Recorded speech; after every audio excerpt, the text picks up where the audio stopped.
दोस्तों आज जो हम बात करने वाले हैं वो बात करने वाले हैं कि जैसे आपने देखा होगा आईबीपीएस क्लर्क या आईबीपीएस पीओ की अगर मैं बात करूं तो आईबीपीएस क्लर्क और पीओ में एंटोनिम एंड सिनोनिम आता है।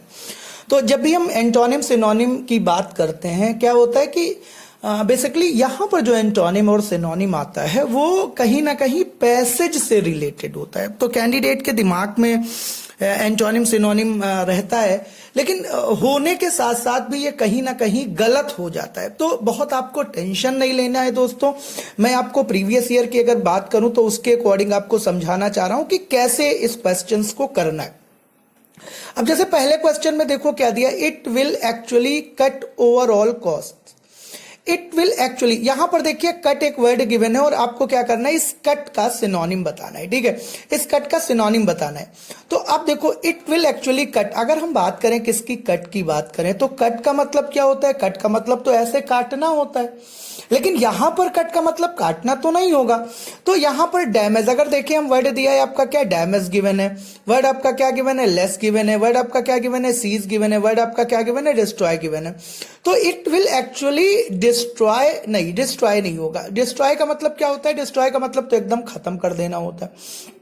ओवरऑल कॉस्ट को क्या करेगा, सीज कर देगा, रोक देगा, ये भी नहीं होगा। अच्छा बताओ, लेस करेगा, कट ओवरऑल कॉस्ट को लॉस करेगा। लेस अगर होता तो एक बार सही हो जाता, लेकिन ये लॉस गिवन है तो लॉस भी नहीं होगा, डैमेज भी नहीं होगा। तो आंसर क्या हो जाएगा, आंसर हो जाएगा reduce. It will actually reduce overall cost. तो ऐसे आपको क्वेश्चंस को करना है। चलो दूसरे को देखते हैं क्या दिया है। देखो यहां पर आपका दिया है सेकेंड वाले की अगर बात करें, इंक्रीजिंग एंड परचेजिंग, मतलब इंक्रीज मतलब बढ़ाना, परचेज का मतलब खरीदना, power of poor through providing employment, मतलब increasing and purchasing power of the poor, पार भी पढ़ते हैं इसको, power of the poor through providing employment, क्या देकर, एम्प्लॉयमेंट को देकर, कि मतलब जो गरीब हैं उनको क्या करना, उनकी इंक्रीजिंग और परचेजिंग पावर को बढ़ाना है थ्रू प्रोवाइडिंग एम्प्लॉयमेंट, उनको क्या देकर के, उनको एम्प्लॉयमेंट देकर के। अब पहला देखो आपका क्या गिवन है, पहला वर्ड गिवन है आपका एनर्जी, तो परचेजिंग एनर्जी बैठ नहीं रहा है। अच्छा, विगर का मतलब क्या होता है, बोल्ड होता है ना। अथॉरिटी, अथॉरिटी का मतलब क्या होता है, जो कंट्रोल करता है। इन्फ्लुएंस का मतलब जो प्रभाव डालता है, कहते हैं ना हम उनसे बहुत इन्फ्लुएंस है, प्रभावित है। तो यहां पर आपका देखिए क्या वर्ड गिवन है आपका, कैपेसिटी। तो आंसर क्या हो जाएगा, कैपेसिटी, मतलब increasing and purchasing power of the poor through providing employment. तो परचेजिंग कैपेसिटी, परचेजिंग पावर का मतलब क्या हो जाएगा, कैपेसिटी हो जाएगा। तो पावर का मतलब यहां पर क्या हो जाएगा, कैपेसिटी। तो एक बात आपको समझना है, यहां पर एक्चुअल जो टर्म होता है वो आपको नहीं रखना है, आपको अकॉर्डिंग टू पैसेज करना है, पैसेज के अकॉर्डिंग आपको सही आंसर देना है। चलिए फटाफट तीसरे को देखते हैं क्या गिवन है।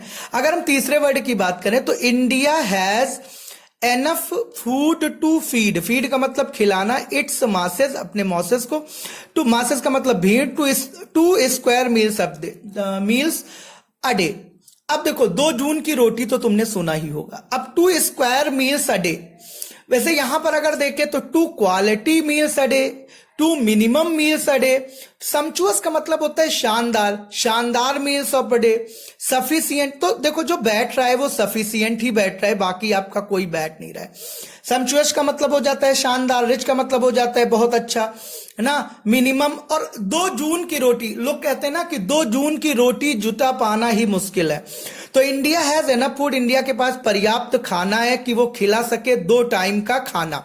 तो 2 स्क्वायर मतलब सफिशियंट यहां पर जाएगा, 2 sufficient meals of a day, मतलब 2 दिन का जो सफिशियंट खाना है, 2 टाइम का सफिशियंट खाना है, इतना खाना है कि सही है। ठीक है, तो जरा ऐसे चेक करोगे तब हो जाएगा। अब जैसे अगला क्वेश्चन आपका क्या गिवन है, ब्यूरोक्रेटिक कल्चर्स कैन स्मॉदर। अब स्मॉदर का मतलब वैसे तो क्या होता है, गला घोंटना होता है।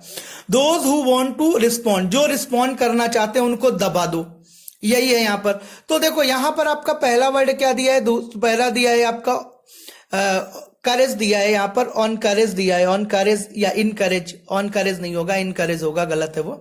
इंस्टिगेट का मतलब भी बढ़ाना होता है, क्रिटिसाइज का मतलब भी आलोचना करना, अट्रैक्ट का मतलब, अटैक का मतलब क्या, अट्रैक्ट का मतलब तो आकर्षित करना, और अटैक यहां पर गिवन है जिसका मतलब क्या हो जाएगा, आक्रमण करना।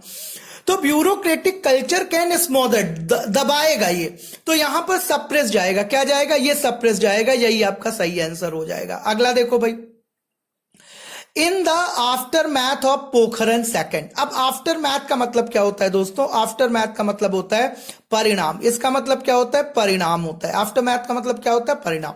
और कंटेम्पोररी, अब तुमको बताया था कंटेम्पोररी का मतलब सेम टाइम, कंटेम्पोररी का मतलब क्या होता है, सेम टाइम होता है। रिलेक्टेंट का मतलब जिस चीज की इच्छा ना हो।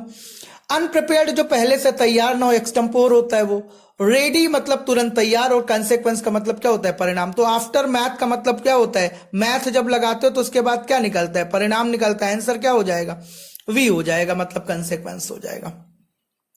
अगला देखो क्या दिया है, the US was predisposed, US predispose था to accept our prime minister repeated assertions, मतलब जो प्रधानमंत्री ने फिर से एक जोर दिया, एक दबाव दिया किसी बात के लिए, उसके लिए यूएस क्या था, बिल्कुल रेडी था, तैयार था। प्रेडिस्पोजेस का मतलब क्या होता है, देखिए यहां पर यूएस क्या था, प्रेडिस्पोजेस था, मतलब रेडी था।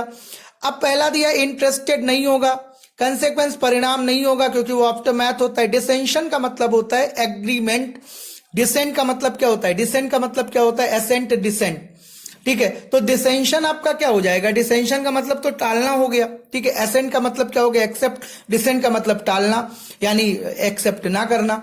और मिसअंडरस्टैंडिंग का मतलब आपको पता है, misunderstanding, there was a misunderstanding with him.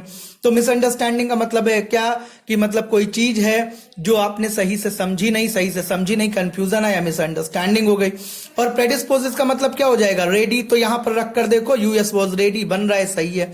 तो ऐसे बनकर आपको देखना होगा। अगला देखो क्या दिया, a market that was suppose, एक मार्केट है जो supposed to be stagnating with no public offering. अब स्टैग्नेट का मतलब अगर हम देखें तो स्टैग्नेट का मतलब क्या होता है पता है, स्टैग्नेट का मतलब होता है आपने कोई चीज को क्या कर लिया, कोई चीज को रोक लिया, वो होता है उसका मतलब। डेवलपिंग, अब देखो इसका एंटोनिम बताना है, नीचे देखो लिखा हुआ है कि भाई इसका क्या करना है, इसका एंटोनिम बताना है। तो स्टैग्नेटिंग का मतलब क्या होता है, रोक लेना, किसी चीज को क्या करना, रोकना, ठीक है, जमा कर लेना। तो यहां पर क्या है, रिडेंडेंसी, तो आपको पता होगा जिस चीज की जरूरत ना हो फिर भी उसको अगर आपने यूज किया तो रिडेंडेंस होता है। ओवरवर्किंग, ज्यादा काम कर रहे हो, फिक्स्ड आपने क्या कर लिया, निश्चित कर लिया। स्टेशनरी गतिशील है, तो स्टेशनरी देखो ERY अगर दिया है, सॉरी ERY दिया है, तो इसका मतलब क्या होता है, ERY का मतलब होता है जो स्टेशनरी, जहां से पेन वगैरह खरीदते हो। ARY मतलब जो रुका हुआ है, तो ये तो सिनोनिम हो जाएगा। डेवलपिंग जाएगा इसका एंटोनिम, एंटोनिम जाएगा डेवलपिंग। अगला देखो क्या दिया है, अगला वर्ड आपका क्या दिया है, this underlines the manners, underlines the manner in which a burgeoning, burgeoning का स्पेलिंग क्या है, BURGEONING,